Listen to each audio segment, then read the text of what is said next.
ఈ 12 జ్యోతిర్లింగాలు కేవలం ఆలయాలు మాత్రమే కాదు, మహాభారతం, రామాయణం, శివపురాణంతో ముడిపడి ఉన్న దైవిక సాక్ష్యాలు. ఈ 12 జ్యోతిర్లింగాల పురాణ కథలు వింటే చాలు, సమస్త పాపాలు తొలగిపోయి సాక్షాత్తు ఆ శివయ్యను దర్శించుకున్న పుణ్యం దక్కుతుందని పురాణాలు చెబుతున్నాయి. అందుకే ఈ వీడియోని ఎక్కడా స్కిప్ చేయకుండా చివరి వరకు చూడండి. ఈరోజు మనం ఇంట్లో కూర్చొనే ఆ 12 జ్యోతిర్లింగ యాత్రను మానసికంగా పూర్తి చేద్దాం. మరి ఆ పరమశివుడి కృప కోసం ఓం నమః శివాయ అని కామెంట్ చేసి ఆ ఆదియోగికే అంకితమిస్తూ మన వీడియోని మొదలుపెడదాం. పదండి. భారతదేశంలో అణువణువునా శివతత్వముంది. కానీ కేవలం ఆ 12 ప్రదేశాల్లో మాత్రమే సాక్షాత్తు పరమశివుడు జ్యోతి రూపంలో స్వయంగా వెలిశాడు. అవే 12 జ్యోతిర్లింగాలు. కోట్లాది మంది భక్తులు జీవితంలో ఒక్కసారైనా వీటిని దర్శించుకోవాలని కోరుకుంటారు. కాని అసలీ జ్యోతిర్లింగాలు అక్కడ ఎందుకు ఉద్భవించాయి? వాటి వెనుక ఉన్న పురాణ రహస్యాలు మీకు తెలుసా? చాలామందికి ఈ క్షేత్రాల పేర్లు తెలుసు, కాని ఆ పేర్ల వెనుక దాగి ఉన్న అద్భుతమైన చరిత్ర చాలామందికి తెలియదు. శ్రీరాముడు స్వయంగా ఇసుకతో లింగాన్ని ఎందుకు చెయ్యాల్సి వచ్చింది? భీమశంకరుడు కుంభకర్ణుడి కొడుకుని ఎలా సంహరించాడు? చంద్రుడికి వచ్చిన ఒక భయంకరమైన శాపం వల్ల గుజరాత్లో సోమ్నాథ్ ఎలా ఏర్పడింది? మరణాన్ని జయించడానికి రావణాసురుడు శివలింగాన్ని లంకకు తీసుకువెళుతుంటే విష్ణువు పన్నిన మాయాజాలం వల్ల అది వైద్యనాథ్గా ఎలా మారింది? పాండవుల నుంచి తప్పించుకోవడానికి శివుడు ఎద్దు రూపంలో భూమిలోకి ఎందుకు వెళ్ళిపోయాడు?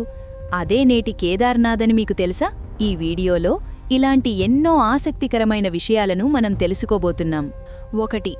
సోమనాథ జ్యోతిర్లింగం, గుజరాత్. దక్ష ప్రజాపతి తన 27 కుమార్తెలను చంద్రుడికి ఇచ్చి వివాహం జరిపిస్తారు.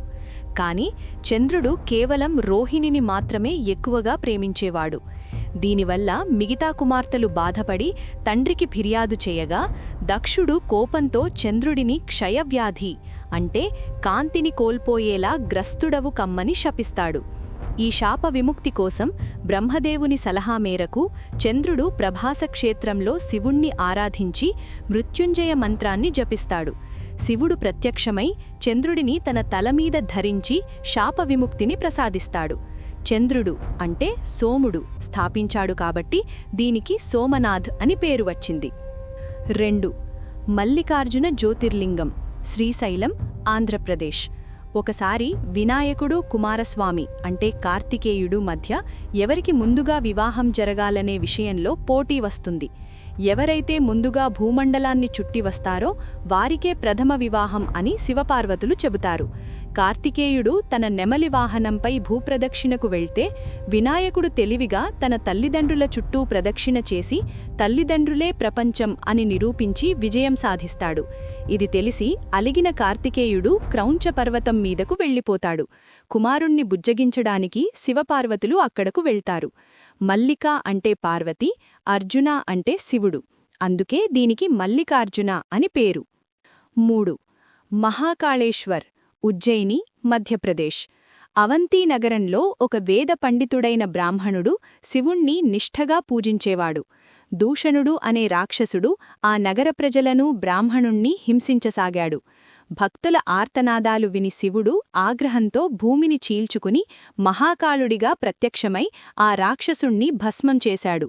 భక్తుల కోరిక మేరకు అక్కడే జ్యోతిర్లింగ రూపంలో ఉండిపోయాడు. 4. ఓంకారేశ్వర్, మధ్యప్రదేశ్. వింధ్యపర్వతం శివుణ్ణి గురించి ఘోర తపస్సు చేసి శివుణ్ణి మెప్పించింది. దేవతలు మరియు ఋషుల కోరిక మేరకు శివుడు ఆ లింగాన్ని 2 భాగాలుగా చేశాడు. ఒకటి ఓంకారేశ్వరుడు, మరొకటి మమలేశ్వరుడు. ఇవి వేరువేరుగా ఉన్నా ఒకే జ్యోతిర్లింగంగా భావిస్తారు. ఇది నర్మదా నది తీరంలో ఓం ఆకారంలో ఉన్న పర్వతంపై ఉంది. 5. కేదార్నాథ్, ఉత్తరాఖండ్. కురుక్షేత్ర యుద్ధం తరువాత పాండవులు తమ పాపాలకు ప్రాయశ్చిత్తం చేసుకోవడానికి శివుణ్ణి వెతుకుతూ వెళ్తారు. కాని పాండవులకు దర్శనమివ్వడం ఇష్టం లేక శివుడు ఒక ఎద్దు రూపంలో మందలో కలిసిపోతాడు. భీముడు ఆ ఎద్దును గుర్తించి పట్టుకొనగా అది భూమిలోకి వెళ్ళిపోతుంది. భీముడు ఎద్దు వెనుక భాగం అంటే మూపురమును పట్టుకుంటాడు. ఆ భాగం కేదార్నాథ్లో లింగరూపంలో వెలిసింది. మిగిలిన భాగాలు తుంగనాథ్ అంటే చేతులు, రుద్రనాథ్ అంటే ముఖం, మధ్యమ మహేశ్వర్ అంటే నాభి, కల్పేశ్వర్ అంటే జడలు లో వెలిసాయి. వీటిని పంచకేదారాలు అంటారు. 6. భీమశంకర, మహారాష్ట్ర. భీముడనే రాక్షసుడు తన తండ్రిని చంపిన విష్ణువుపై పగతో దేవతలను, ఋషులను హింసించేవాడు. కామరూపదేశపు రాజు శివభక్తుడైన సుదక్షిణుణ్ణి బంధించి శివలింగాన్ని పగలగొట్టడానికి ప్రయత్నిస్తాడు. అప్పుడు శివుడు భీమశంకర రూపంలో ప్రత్యక్షమై ఆ రాక్షసుణ్ణి సంహరించి అక్కడే వెలిశాడు. 7. కాశీ విశ్వనాథ్, వారణాసి, ఉత్తరప్రదేశ్. బ్రహ్మ విష్ణువుల మధ్య ఎవరు గొప్ప అనే వాదన వచ్చినప్పుడు శివుడు ఒక అంతులేని జ్యోతిస్తంభంలా అంటే లింగోద్భవమూర్తిగా ప్రత్యక్షమయ్యాడు. దీని ఆద్యాంతాలను కనుగొనమని వారిని కోరాడు.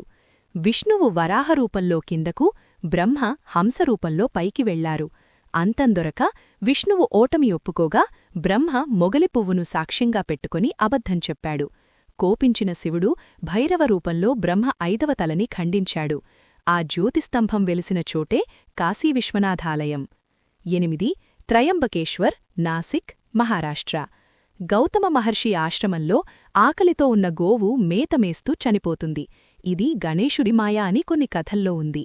గోహత్యాపాతకం పోగొట్టుకోవడానికి గౌతముడు శివుడిని ప్రార్థించి గంగను అంటే గోదావరిని భూమికి రప్పించాడు. గంగా గౌతముడి కోరిక మేరకు శివుడు అక్కడ త్రయంబకేశ్వరుడిగా వెలిశాడు. ఈ లింగంపై 3 చిన్న లింగాలు అంటే బ్రహ్మ, విష్ణు, మహేశ్వర ఉంటాయి. 9. వైద్యనాథ్, దేవఘర్, ఝార్ఖండ్. రావణాసురుడు శివుడిని ప్రసన్నం చేసుకుని ఆత్మలింగాన్ని లంకకు తీసుకెళ్లే వరం పొందుతాడు. కాని దారిలో లింగాన్ని ఎక్కడా కింద పెట్టకూడదని శివుడు షరతు పెడతాడు.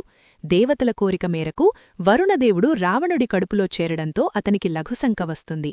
అప్పుడు విష్ణువు గొల్లవాడి రూపంలో వచ్చి లింగాన్ని పట్టుకుంటానని చెప్పి రావణుడు వెళ్లగానే కింద పెట్టేస్తాడు. రావణుడు ఎంత ప్రయత్నించినా ఆ లింగం కదలదు. నిరాశతో లింగంపై బ్రొటగవేలితో నొక్కి వెళ్ళిపోతాడు. వైద్యనాథుడిగా ఆ లింగం పూజలందుకుంటోంది. 10. నాగేశ్వర్, గుజరాత్, మహారాష్ట్ర. దారుక అనే రాక్షసి, ఆమె భర్త దారుకుడు అడవిలో శివభక్తుడైన సుప్రియుణ్ణి, ఇతర ప్రజలను బంధిస్తారు. సుప్రియుడు జైలులో ఉండి కూడా శివుడిని ప్రార్థిస్తుంటాడు. శివుడు ప్రత్యక్షమై రాక్షసులను సంహరించి నాగేశ్వరుడిగా అక్కడ వెలిశాడు. 11. రామేశ్వరం, తమిళనాడు. రావణ సంహారం తర్వాత బ్రహ్మహత్యా దోషం పోగొట్టుకోవడానికి శ్రీరాముడు శివుడిని పూజించాలనుకుంటాడు. హనుమంతుడిని కాశీ నుండి లింగం తెమ్మని పంపిస్తాడు. ముహూర్త సమయం మించిపోతుండడంతో సీతాదేవి ఇసుకతో లింగాన్ని తయారుచేస్తుంది. రాముడు దాన్నే ప్రతిష్ఠించి పూజిస్తాడు. ఇదే రామనాథస్వామి లింగం. 12. ఘృష్ణేశ్వర్, ఔరంగాబాద్, మహారాష్ట్ర. ఘృష్ణ అనే భక్తురాలు రోజూ 101 శివలింగాలు చేసి పూజించి కొళనల్లో నిమజ్జనం చేసేది. ఆమెకు పుత్రుడు జన్మిస్తాడు. కాని ఆమె సోదరి సుదేహ అసూయతో ఆ బిడ్డను చంపి అదే కొళనల్లో పడేస్తుంది. ఘృష్ణ తన నిత్యపూజ మానకుండా శివుడిని నమ్ముతుంది.